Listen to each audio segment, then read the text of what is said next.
All right, welcome to our sleep seminar. We're going to be talking about why sleep is so important and how to get better sleep.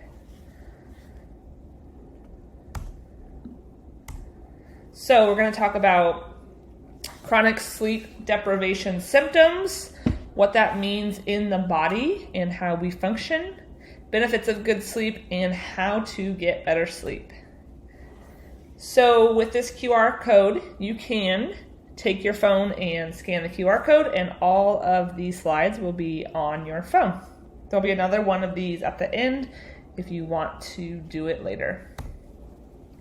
Did you know your bad sleep could be the number one thing preventing you from making progress? We live in a world full of craziness. We're always on the go, we have a lot of stress, and our sleep is always the thing that takes the hit. So a lot of people come to us, they want to get leaner, they want to get stronger, they want to add muscle, or they just want to get healthier, and unfortunately, we all are just not getting enough sleep. So sleep needs to have more of an emphasis to really see the progress and really get you to your goals. So study on Sleep Foundation found adults between 18 to 64 years old need 7 to 9 hours of sleep per night. Adults over 65 need 7 to 8 hours. And most people are not getting that. So only 35% of all adults in the US report sleeping on average for less than 7 hours per night.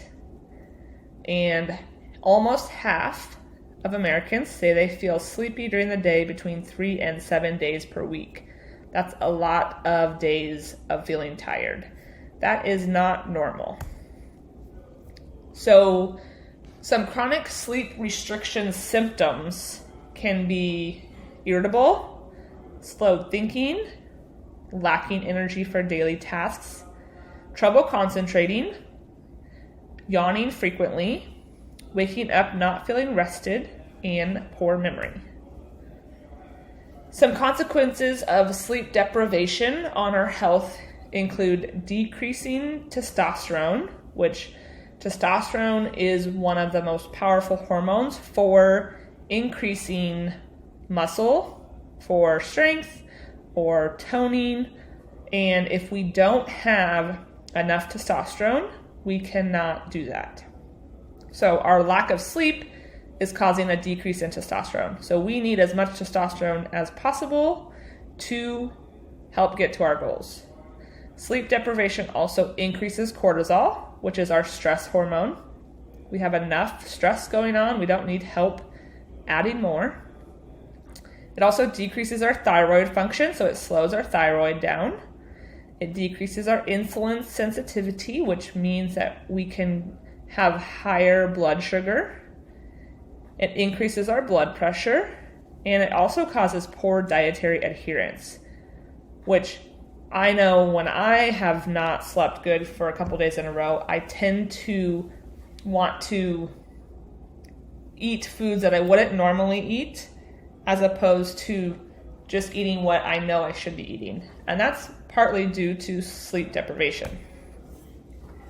So benefits of good sleep. Sleep enhances our insulin sensitivity. Again, it kind of levels out our blood sugar, and our body can handle glucose better when we have good deep sleep. Sleep optimizes our reproductive hormones. Sleep improves our cognitive performance. It also helps with stress management, which is huge these days. We need all the help we can do to help our stress. Good sleep also increases our recovery. So when we are getting good deep sleep, that increases our growth hormone, which helps our body and our muscles recover. Good sleep also improves our memory. And it also helps balance out our hunger hormones.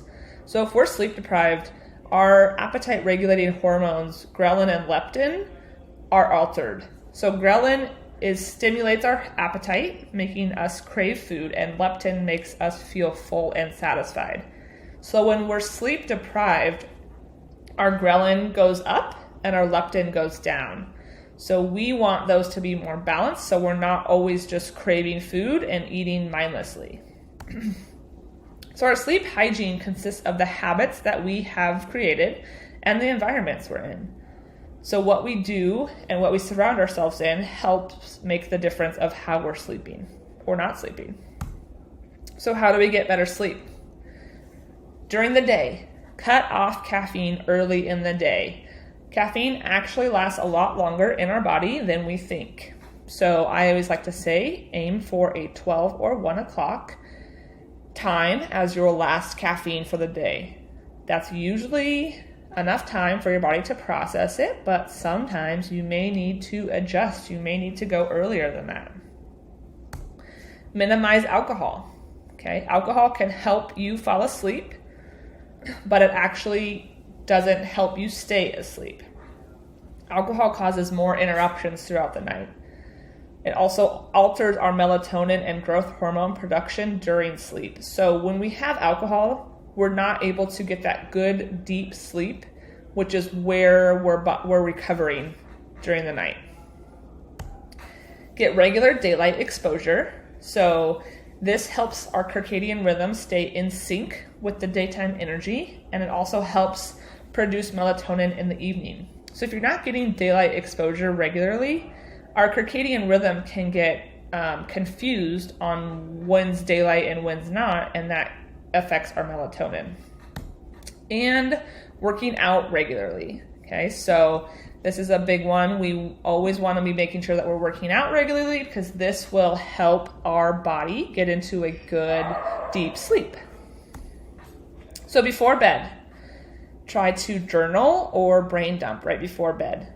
Jot down everything that's running through your mind or things you need to do, to-do lists for the next day. This will help prevent you from waking up or help get your mind off of it when you're trying to go to sleep.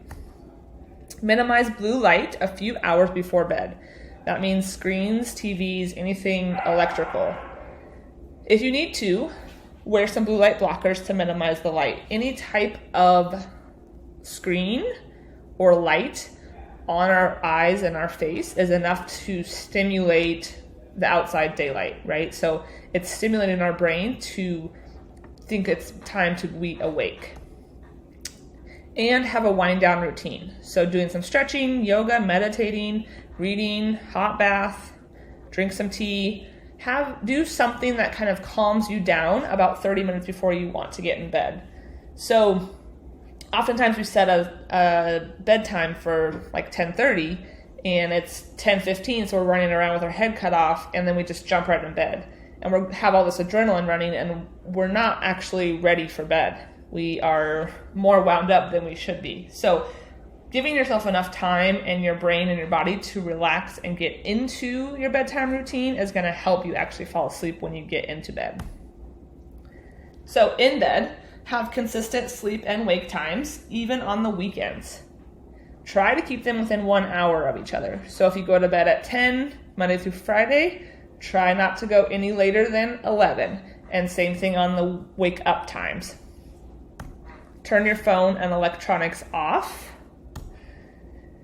Keep the room cool. The best temperature is between 60 and 65 degrees, which I know sounds really cold, but actually we don't sleep as good when we are hot. And make the room as dark as possible. So get some blackout curtains, get an eye mask, whatever you can do to have your room pitch black. Even the little alarm clocks, or if your phone is face up with the light shining, even when the noise is off, the light is enough to stimulate our body. Sometimes you'll have like little red lights coming from like the TV or anything like that. That's enough to tell your body to wake up. So try to turn those off, cover them if needed. The room should be pitch black. And that's it. Simple, right? I know it's not as simple as just doing this a few times and feeling like you can just go to sleep.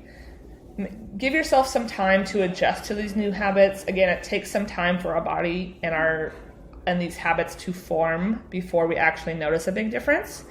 If you're having any questions or are still having trouble, send us an email or drop the comments underneath and we will help you.